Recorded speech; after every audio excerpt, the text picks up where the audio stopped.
Hey guys, Noah here. Today I am gonna be reacting to some nostalgia critic videos of the Garfield movies. Yeah, I did post something earlier about the fact that I wanted to do the Cat in the Hat movie, but copyright is a bitch. A complete and utter biatch. Where I couldn't post it, no matter how hard I try to edit and filter over the movie. It's hard to do that movie, because apparently, I don't know if Paramount even wants people. No, not Paramount. Universal. Like, this one movie, there's a lot of other movies that, it's not just Universal as a whole. They actually let other people have their watch their movies on the internet, like saying Despicable Me and stuff like We're Back at Dinosaur Story, which I've seen on YouTube way more. It's like Troll in Central Park. It's not that company. It's just that movie itself for some reason. I'll retry it someday in the future and try to tweak it way more because I couldn't, because my voice would sound really weird. But as a replacement, I am gonna be watching this. I'm just gonna put the first one up there for you guys. Put the first one in the description below, because I'm just too late. One, we're gonna be posting this from the phone. Two, I'm lazy, like Garfield. So let's get started.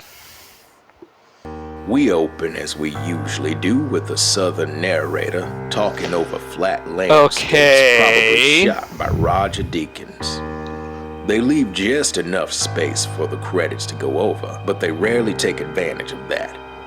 Instead, they leave me to tell you about our main character, a fat cat. That's right, a political fat cat trying to shift things his way by simply throwing money at his problems. This is usually where we cut to a symbol of the movie while a Carter Burwell score plays.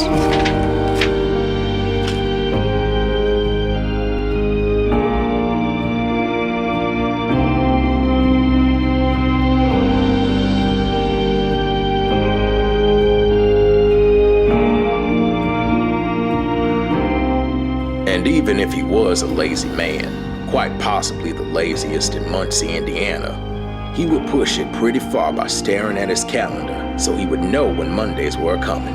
Oh!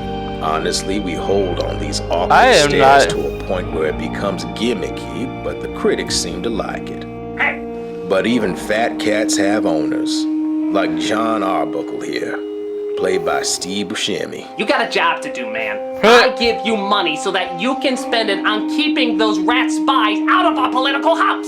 I told you, Pookie's on it. Keep the rats out of the house, What Garfield. the hell is going on? Because he can't get a date from the hell's going on? What the hell? An Army veteran. Hell is this? And why played by Francis. I surprisingly introduced. How about that? Surprisingly getting You're into not this. just asking me because I'm a vet, are you? There are rules. I'm hoping that the comedically Alright, desperate Garfield. angle overrules the creepy stalker angle. Sorry, John. I have to draw a line in the sand. And apart from millions of fans demanding that I break character and date you, No, that really happened. Look it up. I'm going to keep this running joke running. Goddamn running joke! Garfield had many people he couldn't stand, like Nermal, the wise black man who was so humble and sage-like that it made him despicably cute. He's played by some salt-of-the-earth actor that can easily be switched out the next time they do this cliche.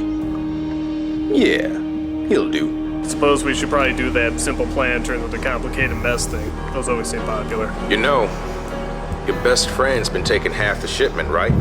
What? Thought he was off the stuff. Come on, boy. Falling off countertops, walking on all fours. He can barely speak half the time.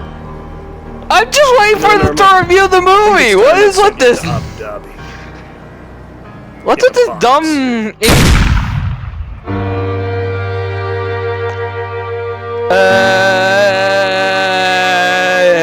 That's right. You don't know whether or not to root for me. And finally, there's O.D., played by John Turturro. I'm a dog! I'm a dog! Woof, woof, bark! What the? Bark! My skin's turning yellow! I'm sorry it's come to this, Odie. Garfield? Is that you? But the time has come to put you down. My God, what are you gonna do? I'm gonna kill you in a gruesome yet quirky way.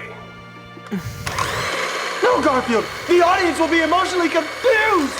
True, they won't know if they actually like the movie after seeing it, but after they let it sit for a while, they'll figure to themselves, it was fucked up enough. I guess I like it fine. It's like a horror parody. That's lunch, everybody. Coens! I just want to say again, I am so thankful that you're having me star in your latest movie. I mean, where did you get the idea to have me play egotistical, lazy Coen jerk? Brothers? God, I see where you guys get your gift for dialogue. Anyway, I just want to say thank you so much again. I know you didn't just cast me in this role because I have a studio and I'm letting you use it for free. We don't really care. That clearly shows when you directed Lady Killers. Hey, Joel, great work on the shoot today, sweetie. I'm Joel. Oh, I'm sorry. I always get you two mixed up. We don't care. Oh, hey, critic. What's your next scene? Well, actually, I don't know. I guess the Coens have to tell me. Oh, What the I fuck? hate it when they do that. Joel! What, they teleporters? Okay, well, I'm just gonna go do a review that always ties into my personal life somehow. Good work, everybody. Good work. I'm confused. Timing is everything. Who would have thought the Coen brothers would actually make a Garfield movie? I mean, this newspaper comic strip that was also a Saturday morning cartoon and the directors of gritty, surreal suspense, they just go hand in hand. Too bad Bill Murray didn't know that when he signed on to do the first one. Not that Bill Murray's a bad choice to play Garfield. In fact, it's actually fitting seeing how the late voice actor Lorenzo Music replaced Murray as Peter in the real Ghostbusters, and now Murray is replacing Music as Garfield. However, that wasn't the reason he did it. He agreed to it because he thought the writer, Joel Coen, was of the critically acclaimed Coen brothers, when really he was from the critically panned Cheaper by the Dozen. Because of this, Murray didn't read the entire script and blindly agreed to take the role. Bit of a mistake there.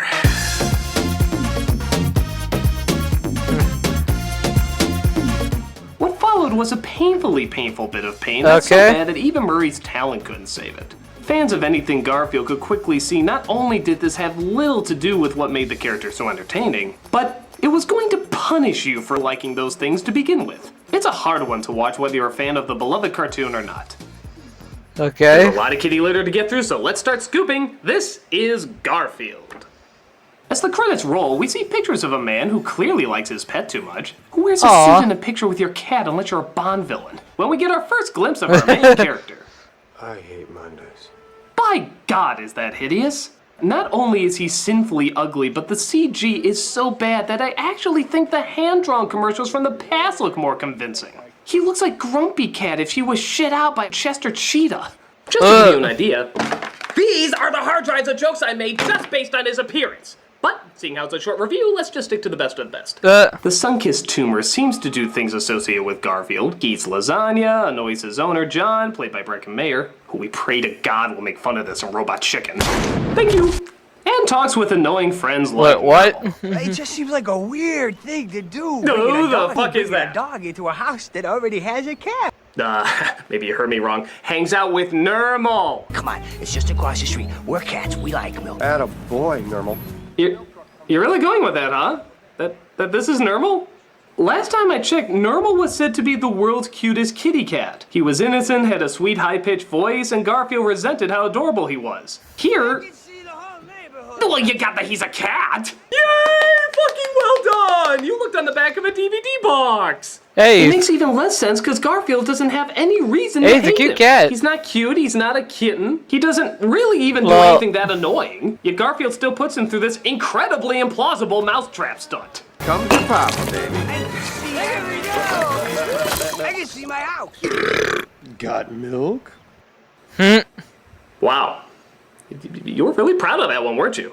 I mean, that wasn't like a side joke or something you said under your breath. No, you made sure everything went quiet to deliver that incredible zinger.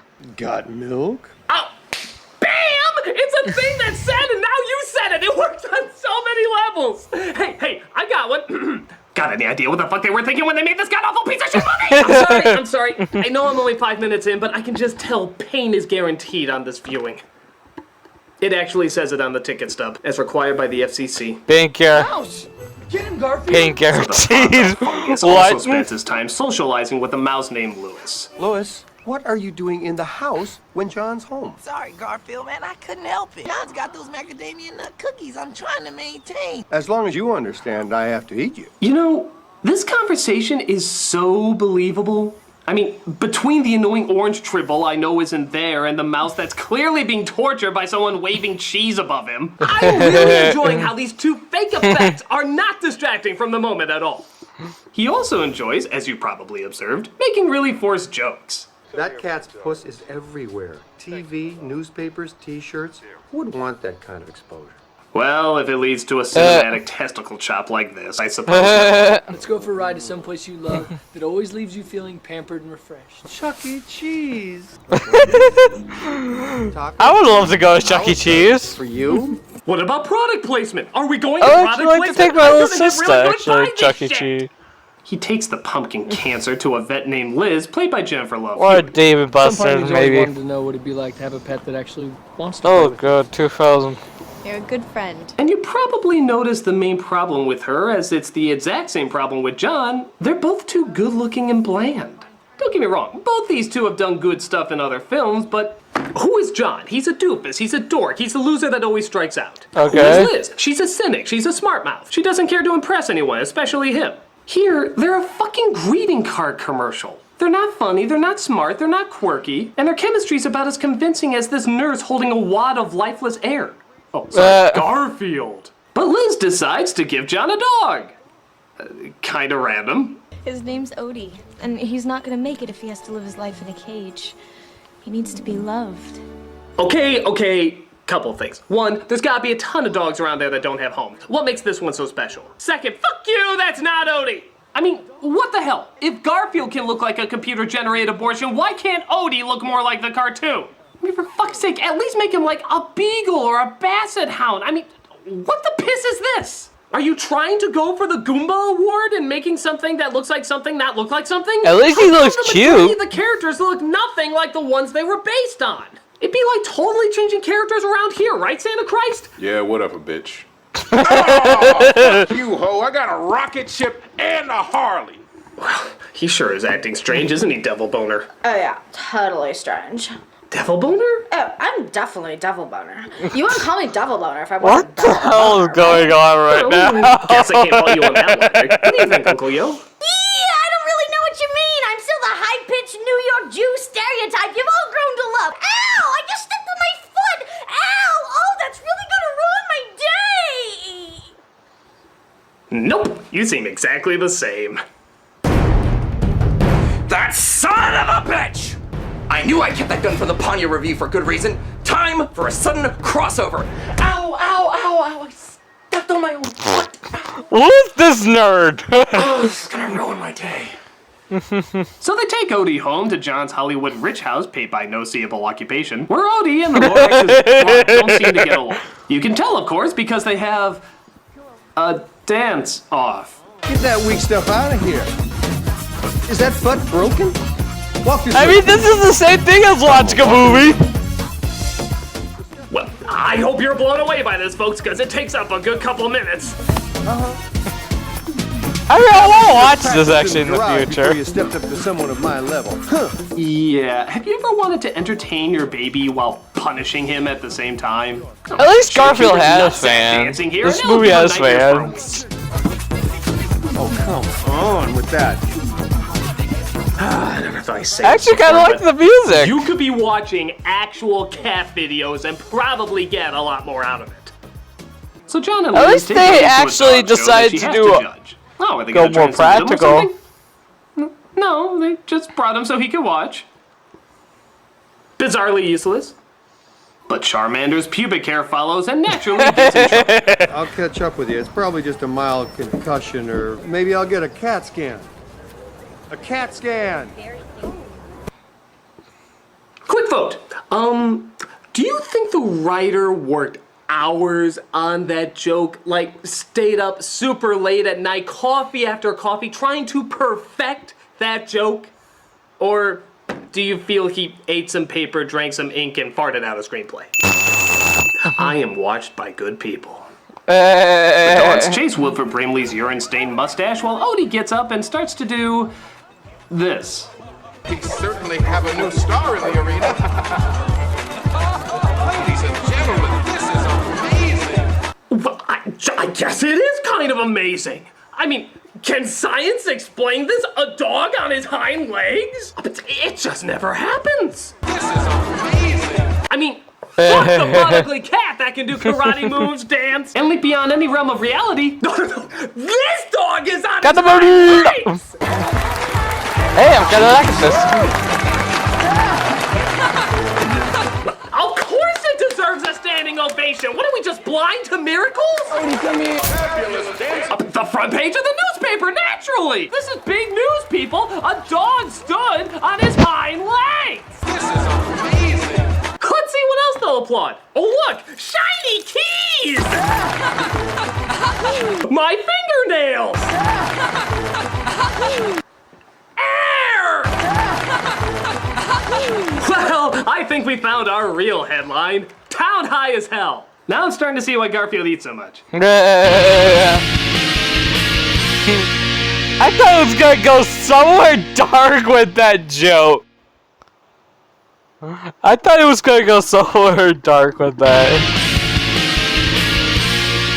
I thought that was a commercial. Tony the Tiger's taint accidentally knocks over the world's most accident-prone room, leading to John putting him outside.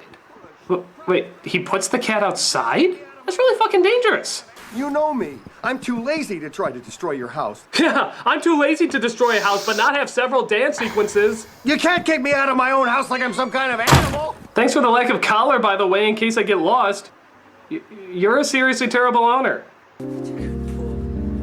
Used to have John to myself. Oh, it's a musical now. Fuck you. But the Star Fox asshair locks Odie outside, causing him to run away. This leads to him being found by a greedy TV show host looking to bank on his popularity. As you can see, John and Liz are really torn up about it.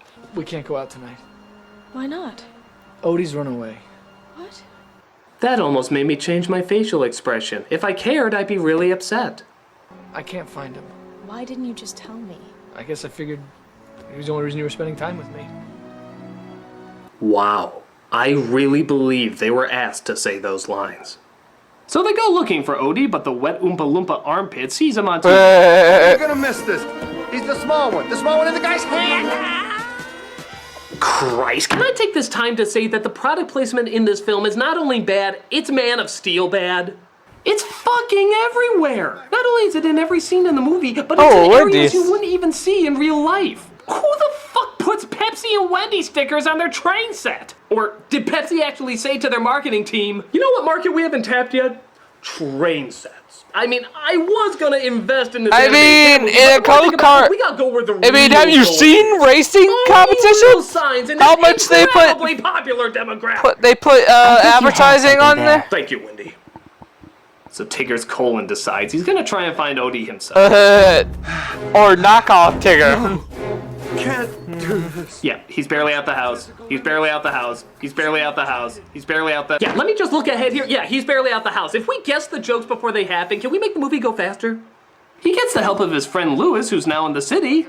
You know, those commuting suburbia to big city rats. As he points out where Odie is being held. Guess we'll just purge the system. Ah, don't you love those vents that just take one button to purge the system? Hey, don't question the purge, it just works! I'm just gonna choose to ignore this. I don't need anyone to know I was in a Garfield movie. He finds Odie only to discover the owner is using an illegal collar to control him. Oh! And also works for the President of the United States. This might as well be spoiling we it, have to make a deal but with Iran to get more. Might be spoiling it, but some of you might see this as a. What do we care? But Bo needs to stop wetting the bed. I mean, I have seen this movie before as a kid. Base fort's up. Ironic. Odie's taken away, but Starfire's moldy coon isn't ready to give up. I was born very long time ago. Dead. Let's have a moment of silence from the 3 audience. years after this film came There's out. been nothing but moments of silence from the audience. My life is. My VA was born the year this came out, by the way. Is it too late to be a Garfield minus Garfield movie? Whoa! He of course survives, but gets captured by a dog catcher and put in the pound. Yeah, that's right. Carry that nothing. It so looks like you're trying to pretend that something is there. Don't worry, these animators will get great jobs in Jurassic World. But the Heathcliff vomit frees everybody, allowing him a distraction to escape. Thus, he goes to save Woody at the train station where he's being taken away. Oh, I know that. I know what that is. Steak. That's the knockoff Garfield that my mom got tricked into buying one. Kidnapping the dog and pulling him through a bunch of tortures. No, it's the fact I that was he a Garfield doesn't love lasagna. fan. I was a Garfield fan. No, this never comes into play again. You'd think Garfield would knock a box of lasagna on him or something, but no, it's an entirely pointless line. It's like Shredder in the Ninja Turtles movie suddenly saying, I hate pizza. Just thought I'd let you know that. Well, you act like a jerk sometimes. To stop the train, he sneaks into the control panel and starts randomly pushing buttons, controlling every single train. Because yeah, that's how it works. I think I recognize that wine. It's similar to the people who want their money back. Good to see you, partner. But the villain comes in and stops them because clearly neither of them could jump over that suitcase. Yeah, let's see, just to recap. Easy, impossible to get over. This movie has a masters in what the fuckery. And let's see how you feel with 200 volts coursing through that thick canine skull of yours. Oh, I can't possibly find another dog who stands on his hind legs. You're like the Jesus of canines. But the animals he freed from the pound show up to save the day. It's showtime! All right, boys! Go Thanks, boys. Okay, they don't kill him, but they do put a stop to his evil plan, just as John and Liz show up to pretty much contribute nothing, so basically like the rest of the film. Garfield! Odie! Come here. Oh. Come here, you sack of air, you. So much. And because this movie had so many good ideas that they couldn't film the thematic running time, here's some completely pointless dancing. Wow, I feel good. I knew that I would now. Yeah, it literally ties into nothing. It just cuts to him dancing out of nowhere. Oops. Brought to you by a director who actively hates his audience. And that was Garfield the movie. How does it hold up? I think Bill Murray said it best. Do you have any regrets? Garfield, maybe? Garfield is a great character. In many respects, he's kind of immortal. Much like the Looney Tunes or Mickey Mouse, even when he's not funny, we'll still watch him because he's timeless and will last forever. That's how good a character he is. This, in no way, represents any of that. It's the wrong mood, the wrong look, the wrong feel, and the wrong humor. I love this character, even to this day. And usually, when they don't get him right, I still love him, because he's so easy to love. This is the first time I actually felt betrayed. And trust me, I've seen him poorly represented before, but I still kind of bought it. Because when that stuff failed, it still at least tried to represent the heart and spirit of what Garfield was. Here, you feel every lazy, manipulative, empty, corporate whore second like you're watching a funeral at a pet cemetery. I will still always love Garfield, but we all only know I when probably some watched that element of as a care, kid. even the tiniest bit is put in. Except Garfield Friends, I might actually give that show a chance. Effort here, therefore, I don't see Garfield. And I'm pretty good at spotting the real thing. Speaking of which. Action or don't, we don't care. It's a dog-eat-dog world, boy.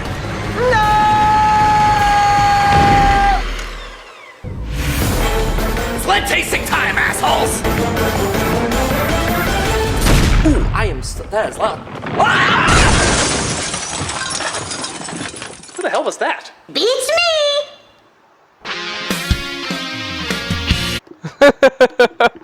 Okay, that was kind of funny, but what the hell? Okay, this is not the end of the video, it's just the first part of it. We're just gonna continue on to the next one. Here we go. Tale of Two Kitties. Here we come. Okay, I'm back. We're watching the second one. This is already gonna be a fun ride. I might watch the Garfield Friends and the Garfield Christmas special one. I might watch all of them. So let's get started.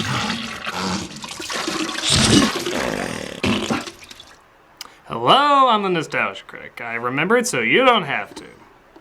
Bad kitty.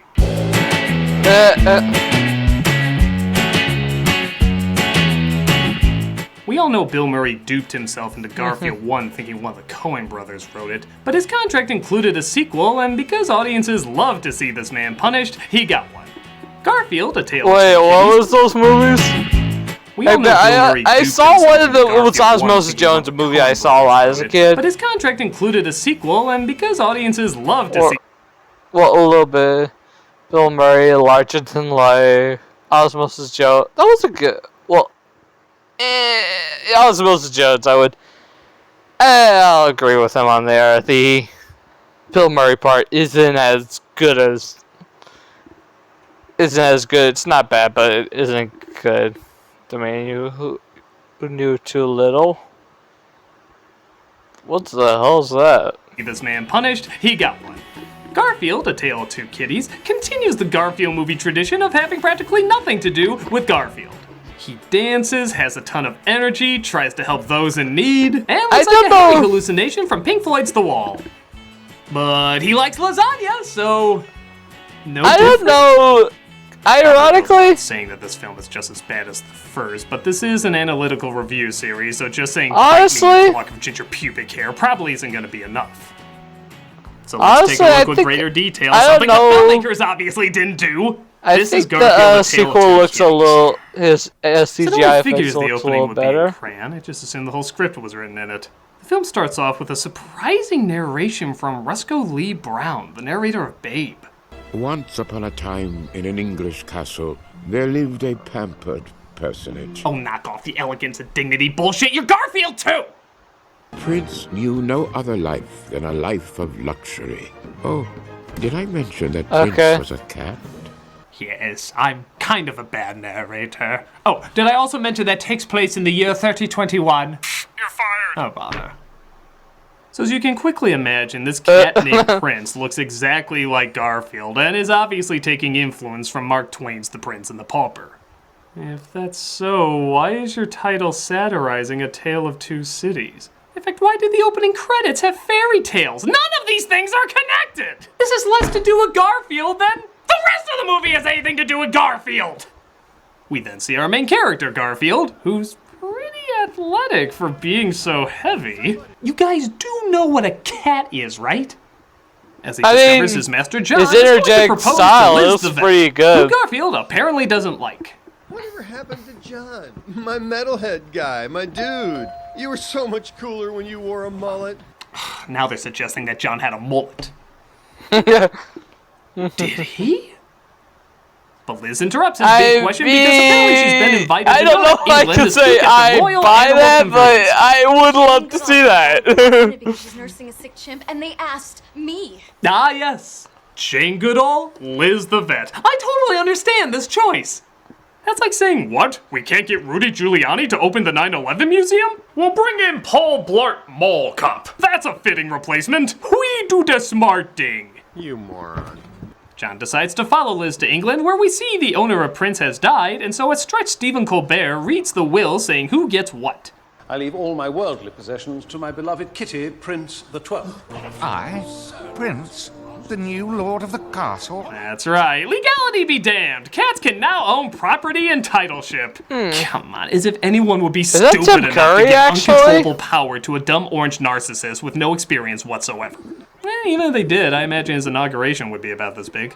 I pledge from this day forward to rule my kingdom with wisdom and valor. And in case you're wondering, that's Tim Curry providing the voice of Prince. Which is a shame, because I really think his acceptance speech should be a little bit more Tim Curry-esque. Even now, the evil seed of what you have done germinates within you.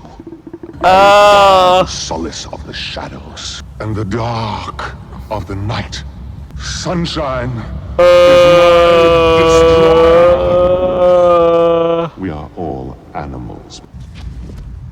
Have a lovely day.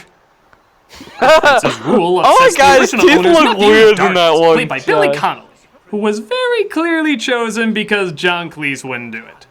Don't get me wrong, I love Billy Connolly, but it's amazing how much they make him look, sound, and act exactly like John Cleese. Since he is gone, the title of the Carlisle estate falls to me. Hidden gold under a 20-foot pile of horse shit. Oh! Actually, it's quite common. No, I don't need to read this yet. I don't particularly care what it seems to you. Manuel! It's the same character Cleese usually plays, same attitude, appearance, and voice. I'm just imagining that recording of John Cleese turning this role down. Oh, please, come on, look here. I've done many things I'm not proud of. Eiffel Goes West, Beethoven's Christmas Adventure, Swan Princess. I didn't buy him. Goes West was good. Titties. Actually, it's 2 cuties. I know what I said. Now, if you'll excuse me, I'm off to film The Adventures of Pluto Nash. What, over our movie? Not proudly, but firmly. Fuck off, pigs. So while Prince is enjoying his continuous life of luxury, Jesus Christ, I thought those were centaurs. Connolly decides it's all water under the bridge by placing Prince in water under the bridge. I think Bill Connolly is not that whatever far in this Connolly's evil movie. plans are. Duck season! Rabbit season! You wouldn't want to injure the creatures, would you? No, only aim for the orange ones with celebrities mumbling swear words under their breath. But Garfield decides while in Britain he should probably look around. First, let's grab some chow. Before I eat your liver with some fava beans and a nice Chianti. Why do bad sequels think kids have seen Silence of the Lambs? Do they play it on Cartoon Network? Did they do a crossover with Gumball? But one of the butlers comes across Garfield, of course mistaking him for Prince, while Prince is in a I have nearby not even sewer. seen Silence of the Lambs, so I'm 15 and I'm not even. Oh, come on, you have a Silence of the that. Lambs joke, yet you have Tim Curry in a sewer and you don't do this. Hi, Georgie. They float. They float. Here, I must return to my throne. What here? Huh. How come every animal in this movie can talk but you? It didn't make sense in the comic strip either. Is anything in this movie improved on? Bath time for you, buddy. Well, that's the best news I've had all day. The dog's not very bright, is he? Where are you taking me? Is it somewhere lovely? You know, I understand that the humans can't hear the animals in this, but do they ever question why many of them have spastic movements that seem eerily similar to human conversations? What is it, feline with human attributes? Think it. Imagine what totally I've normal, only so should I be seen concerned? the trailer, but imagine what this is more appealing than I'll use my feline with cats. human attributes translator. Than 2019's cats. Still not talking. Is this something just cats do? No. We communicate just fine. She's just having a stroke. Come along, darling. We'll get you to a doctor. Meow. Take her to Liz the vet. I hear she's the next Jane Goodall. It looks like he was found just in time as Connolly has evil plans to turn the giant estate into a spa. Actually, that sounds lovely. Meditation garden and, of course, luxury condominium. What will you do with all the animals? Those we don't chase off, we will serve up to the guests. Okay, the animal thing is douchey, but with financial planners, I'm sure they find a way to either make profit on the farm or sell the animals in a way that would also make them profit.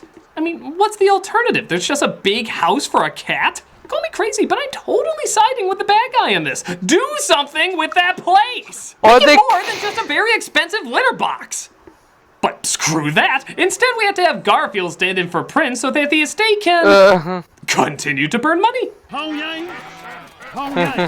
Attention animals that can sense things through smell. Here is an obvious imposter. Fall for it. The Archers is going to bulldoze the barnyard and feed us Hot to the barn. tourists. Try. He'll have to deal with these fists of fury, won't he? Yeah, he'll have to put up with our blank stares. Endure how unfocused we all are. But Garfield has shown that him staying there is very important, as apparently the feline inbreeding That's also is so Bob big that there's Hoskins, by literally the not way. one difference in between them. I've got a house inside of the house. Oh, blimey. Hey, they got to the fart joke much slower than I originally expected they would. Well struck, sire. Good tone, smooth finish. Oh, it's how Jim Davis reacted after seeing his creation destroyed, but held a big residual check at the same time. I got me a line. So Garfield enjoys the palace life, again getting more exercise than we have ever seen this character get. It doesn't even question the scary as hell singing paintings. Moving on to a castle. You know, he's frightening enough in kind of 3 dimensions. We don't need to see if he's that frightening in 2. But Connolly, after a pretty long period of time passes, finally discovers that the cat is still there. Bring some of those investors, those lovely investors. We'll throw a party. Cheerio! Ho to your green screen of England. You know, we haven't had a sunny day here in eons. Kill Kitty. Kill Kitty. So he trains a dog to rip Garfield to shreds, but it seems to backfire. Pop over and have a little. Jesus! It's supposed to be a crime castration. This is like a game of Christ. Meanwhile, Prince is being forced to enjoy common life while still being mistaken for Garfield. I think my nuts just got are feeling in pain now seeing that. I understand the comparison. I don't know how I felt that way when I was a kid. Or a kitten, if I'm a cat. What do you expect from me? Like, ah! Oh, to go into commercial.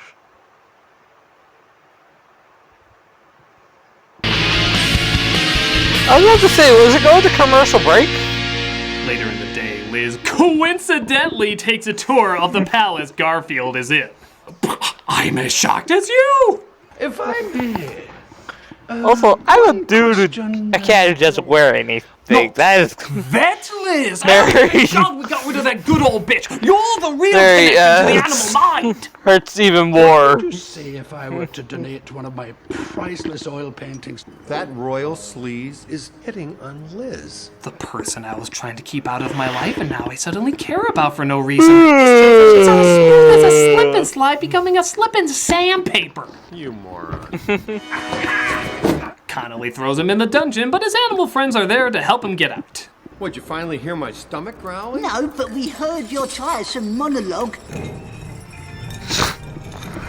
I like how the film is so how exactly does this dungeon work? You pull on the chains like anyone would do in a dungeon, especially if you're gonna handcuff somebody and that opens a way out? Kind of counterproductive, isn't it? Do most villains have setups like that? In 5 minutes back. I mean, you didn't question what happened in Aladdin. I didn't know that was in a castle. Technically in the royal dungeon, but it was set up by the villain. So, and this is the same thing. So why is that not something you should criticize it for? What the fuck?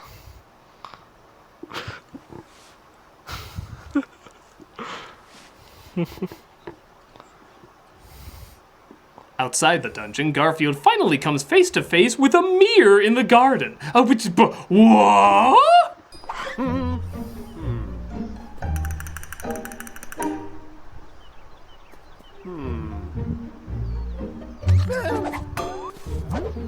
You know, this is usually more impressive when people are doing it.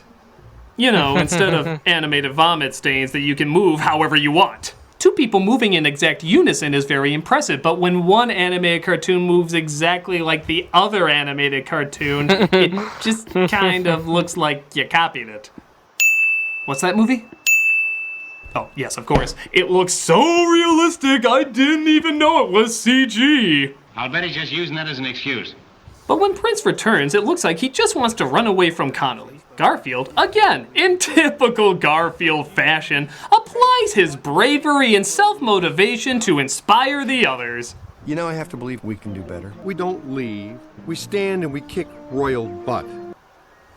Is it really that hard just to open one of these?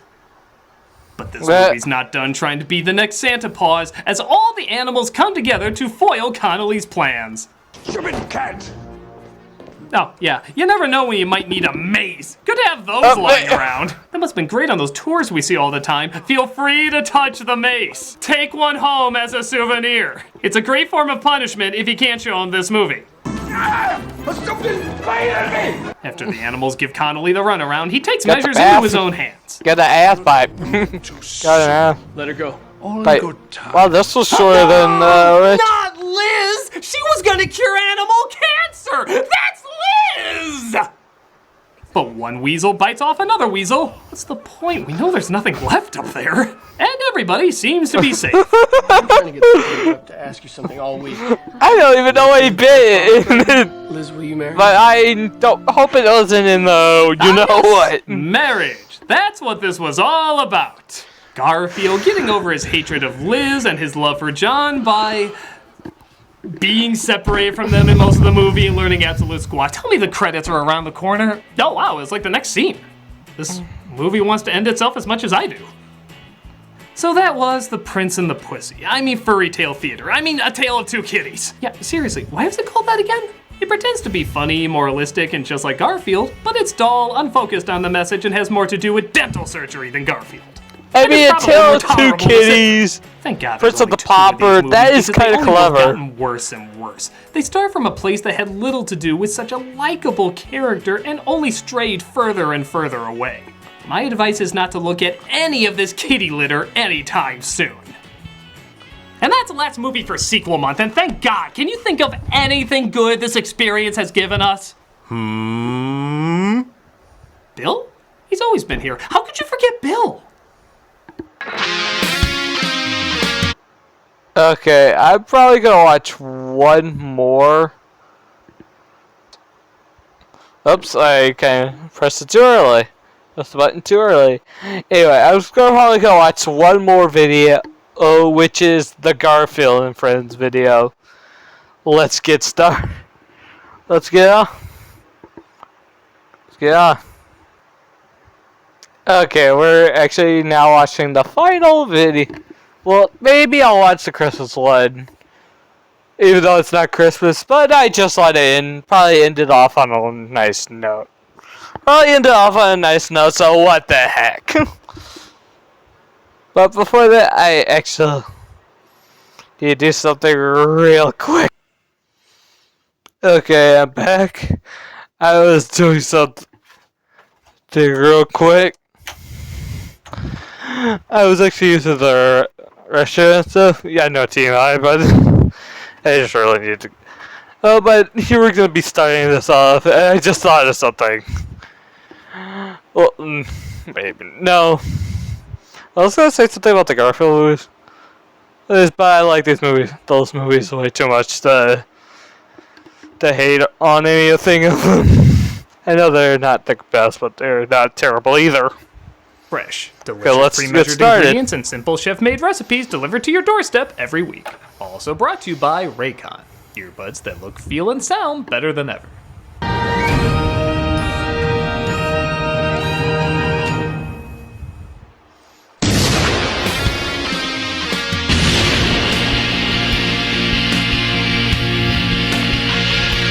Okay. And now here for the intro. Guy, remember it so you don't have to. Let me ask you something. Can a character be too big to fail?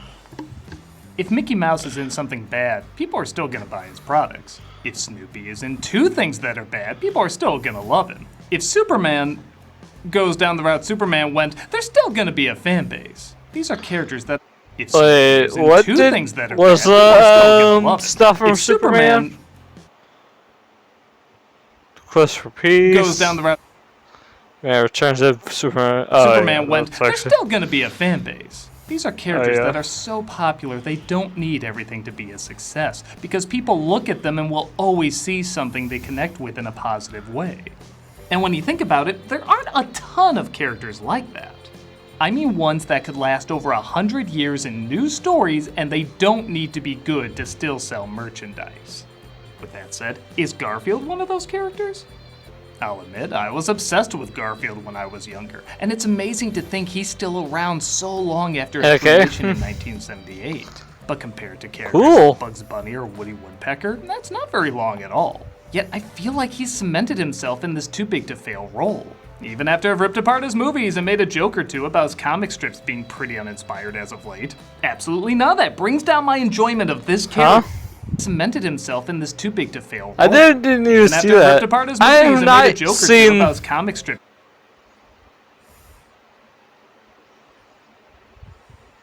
Work.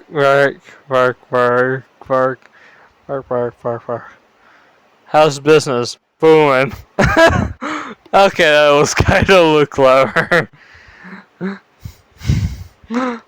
Oh, that's actually kind of funny. But I have not seen any of these comics. Absolutely not. That brings down my enjoyment of this character, and I find that fascinating. So what is it that still makes me love this character, and what is it that says there's a part of me that should maybe know better?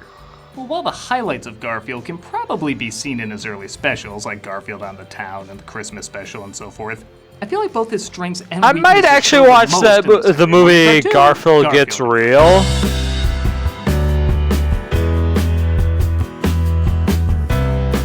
Released back in 1988, Garfield was arguably at his peak around this point. He was everywhere on t-shirts, fruit snacks, mugs. Even commercials were hiring him to sell other things. If you want to be treated like a fat cat, why not apply for the American Express card? At the time, though, the setup was just Garfield's a lazy house cat. It was very domesticated, and the specials again at the time showed that. In Garfield Goes Hollywood, they win a talent show, and it changes everything. This was the most exciting thing to happen to them at this point. Garfield and Friends had to do 13 to 26 episodes a year, each containing 3 stories, and most of it handled by one writer, Mark Evanier.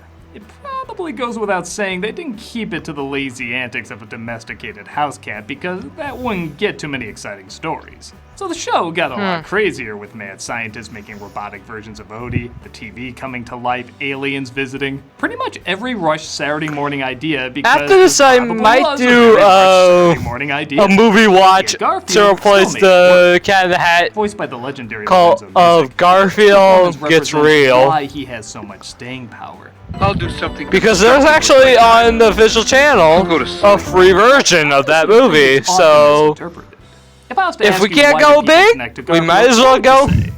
Probably something. If we can't go home, he's a lazy pessimist, and we all want to be lazy pessimists. I don't know if I'm saying this correctly. I don't think that's why people like if it. If it's you can't have a big movie watch, you might as well have this little character. Even the later the comic story. Fun of this, but when his popularity exploded, wait, what was that one? That is part of it.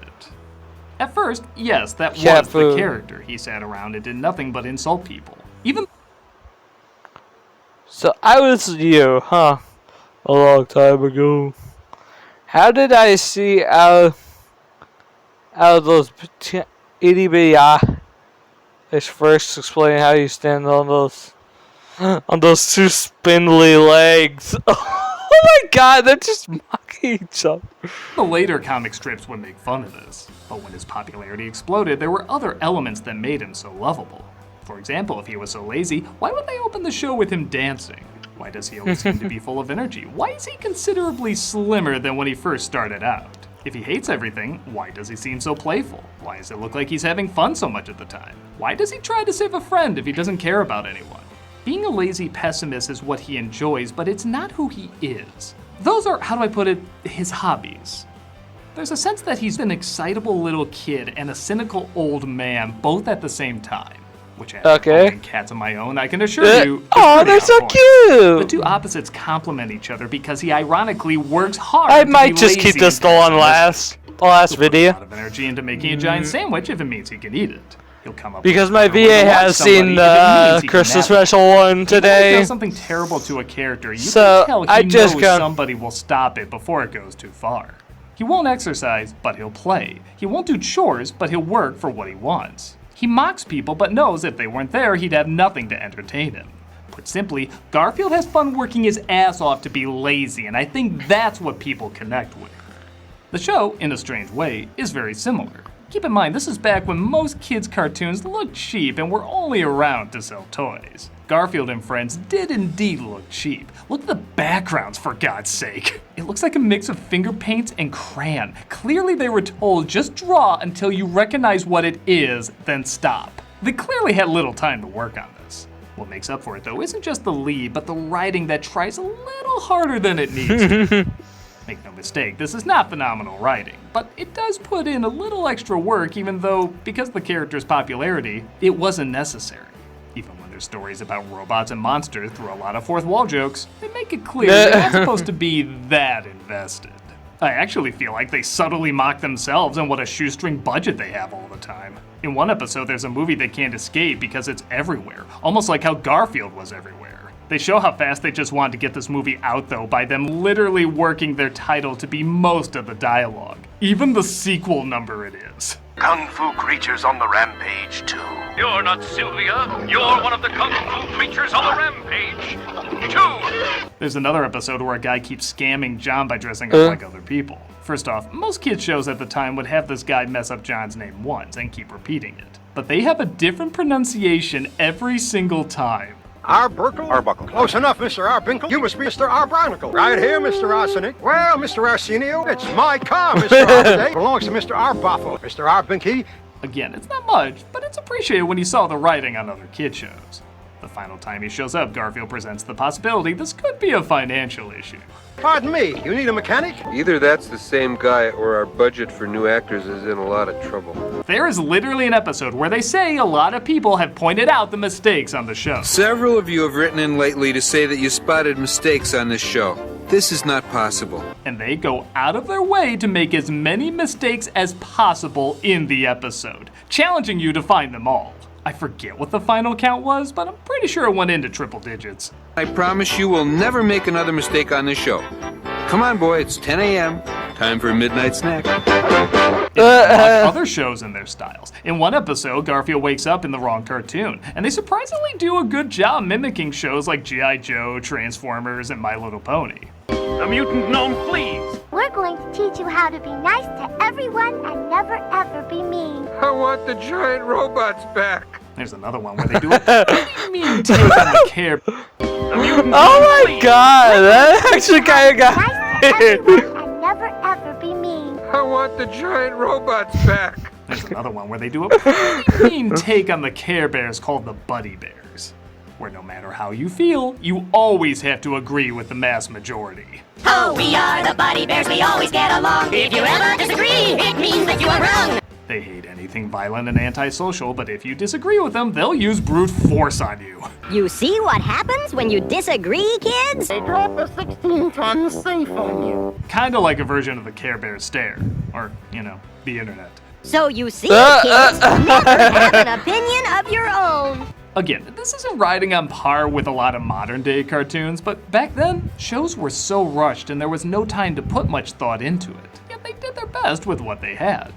Yes, even with... Run for your life! Our pig is on the rampage! Yeah, okay, we're gonna need a break before we talk about them. Okay.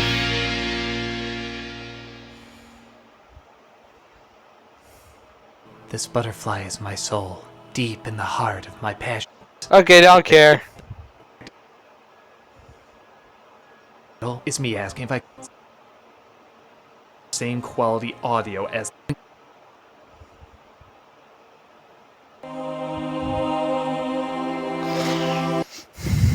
See Doug played Guardians of the Galaxy Fridays at 6 p.m. Campbell wants to Central actually Time play on that. Twitch. Wonder how he's been actually 6 days a lately. week. Hope to see you there.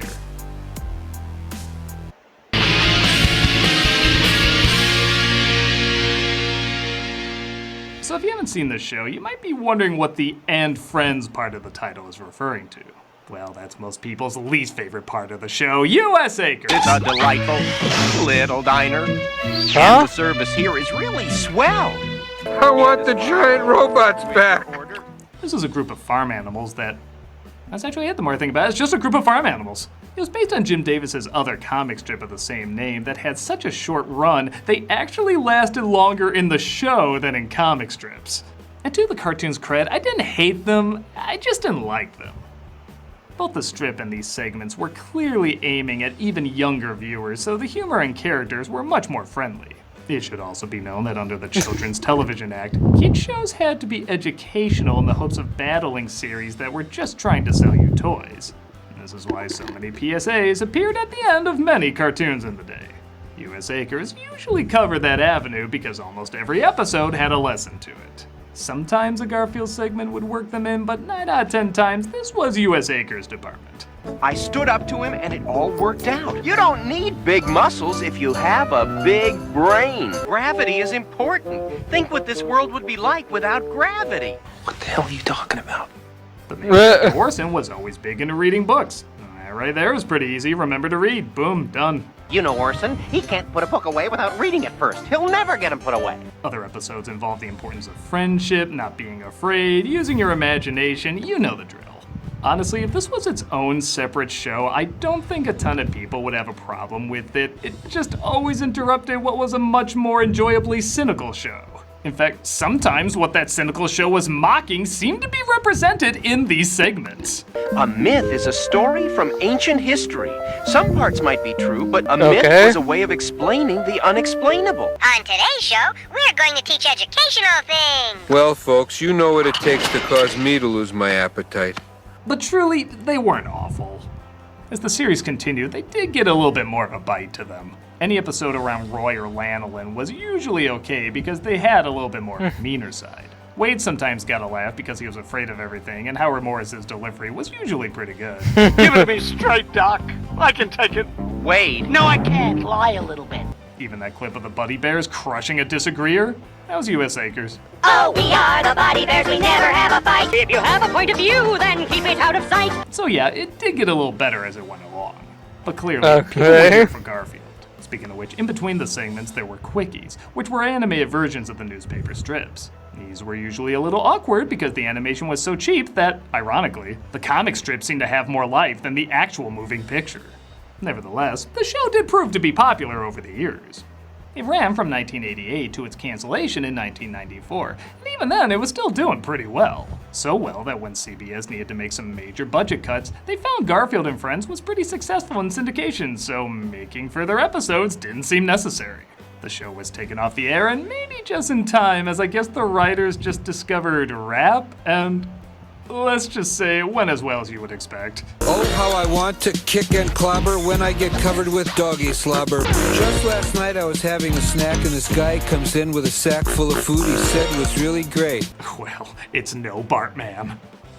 Even the intro got a similar makeover. He's groovy. Double rabble babble, he's a cat, and I know that. It's good the show points out they know he's a cat for a second. I thought they just did that for a rhyme.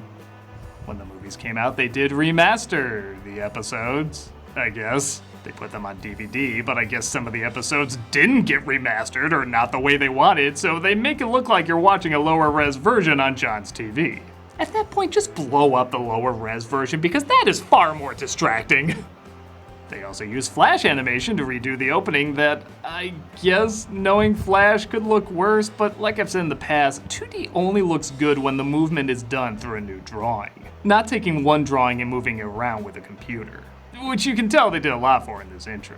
Still, I'm glad not only that there was enough of a following to do a release, but that they also start running them on YouTube. I've only seen a little bit of the other shows made around Garfield, and for me personally, I think the 3D animation's a big mistake. These characters were clearly designed for 2D, and they just look like poorly rendered dead puppets being moved around. Garfield was, hell, still is a comic strip, and I think should be represented in that style. It just doesn't look right in 3D. Or at least they kept true. 3D. With that said, Frank Welker is an amazing replacement for Lorenzo Music, and it still has that playful cynicism that sells as many products as Garfield does. Well, I guess it's fine for what it is. Garfield and Friends really was the pinnacle of that Okay, I have Garfield seen that show a lot as a kid. Both what worked and what Maybe I'll watch this show on the in the they were one and future. the same. There was a cheapness to them, a hamminess to them, a sense of humor that thought of adults but never pushed the envelope in any way. On the other hand, that's kind of what's charming about it. It didn't rock the boat, it just wanted to entertain people with the little it had, and even with its corniness, there was still a passion to it. Compare this to, say, the Garfield movies. These looked a lot more expensive, yet it never felt like it had a soul. Saying dated pop cultural references like got milk and dropping product placements every 2 seconds seemed more like something this show would mock. Those movies made a lot of money though. It made a lot of money giving what looked like no understanding of what made the character beloved. Garfield was, and arguably is, popular enough where you don't Honestly, need to movies put like in this I have heard The have show got did. cult followings. Was it a ton? I'm not sure. Given the limitations they had, maybe. But either way, it was enough. On its own cheap and rushed conditions, it appeased itself, while staying true to what the character is and getting some laughs along the way. I guess it's weird to talk so long about a show that's decades old that didn't really change anything. But as someone who does have a soft spot for this character, I appreciate that there's still some things that hold up about it. I don't know, maybe because I've been around for a while, I'm becoming fascinated by other characters that have been around for a while.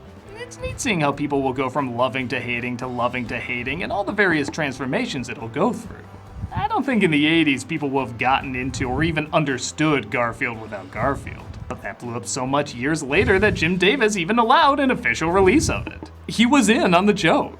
Even a lot of the fan art around Garfield has become so deranged and so bizarre, and I think a lot of that is not just how memorable the character is, but what an impact his longevity has had. Whether you find yourself sick of that or not. Let's try to see the This time, character but still leaves a big impact on me, despite him being an unapologetic money-making icon, or maybe even because he's an unapologetic money-making icon.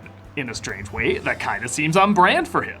And that's probably why this show, I feel, represents him best, because it is so on brand. It's corny, it's cheap, it's familiar, it's just clever enough to be around for what feels like forever, and depending on where you are in life, you're either annoyed or comforted by that. Eat and be lazy, kids, and someday you'll have your own show too. I'm a nostalgia critic guy, remember? So you don't have to.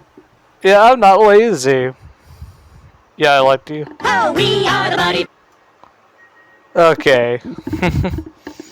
We're finally at the end of our journey here. An hour in, alright? For an hour. This was actually a fun watch. These are all great.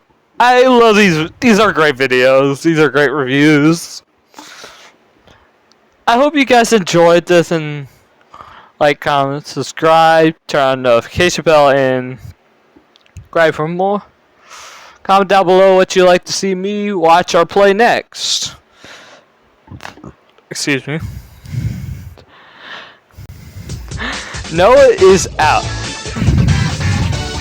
See y'all guys later. And have a great rest of the day. Cat is out.